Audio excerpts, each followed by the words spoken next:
Don't tell me, Tudor, that once more you're not satisfied with your life and want to be something else. Well, now, I reckon that's just about the size of it, Mr. Wizard. I got a powerful hankering for the old days. The romance of the river. What I want to be is a riverboat captain. But Tudor, my boy, it takes years to be the riverboat captain. You have to know every bend and twist in the river. Why don't you just be yourselves a nice little turtle boy? Oh, please, Mr. Wizard. I just know this is what I want to be. Well, I think you'll be sorry, but I let you try.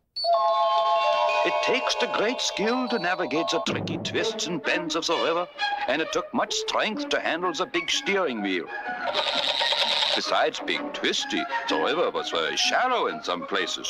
To find out just how deep it was, they used a lead line, which was a long piece of rope with a lead weight on one end. The rope has the marks on it every 6 feet. The sailor would whirl the rope around and then let it go into the water. Then they would call out the mark and know how deep was the river. By the mark, Twain! Here now, sailor. Let me have a try at that. Since I'm the captain, I have to check up once in a while. One of the great dangers of the river was the fog. But this did not bother the brave river pilot. He kept sounding the foghorn and steering the straight course so that when the fog lifted, he was right where he was supposed to be. In the old days, the boats was run by the big paddle wheels, but turned around and around. The wise riverboat captain knew enough to stay away from the wheels because they was very dangerous. Whoa! Wait, stop! Only us captains are smart enough to get away from them wheels. The riverboat captains was great rivals. Each one thought he was the best on the river. And they was always having the race to see who was the fastest. The roughest, toughest captain on the water was Big Blackie Bark, king of the river. I'm king of the river, and my boat Bessie May can beat any boat from Natchez to New Orleans. Well now, Mr. Blackie, I don't know about that. I reckon I can beat you to New Orleans.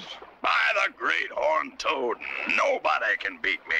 I challenge you to a race. One of the most important parts of the race was getting started. First, the captains would build up the big head of steam.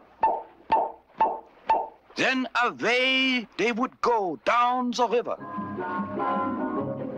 I said, away they would go.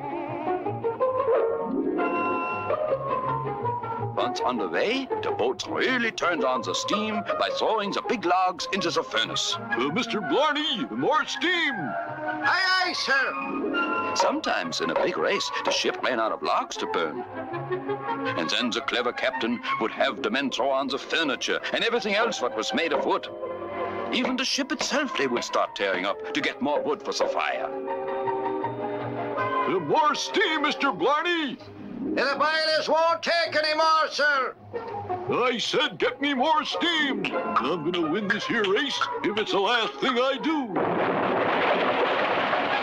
Help, Mr. Wizard! Help me! My plans just blew up. Well, once again, twistle, trestle, trussle, drone. Time for this one to come home. Gee, Mr. Wizard, looks like I made a mess out of things again. Always I tell you, Tudor, be just what you is, not what you is not. Folks what you is the happiest lot.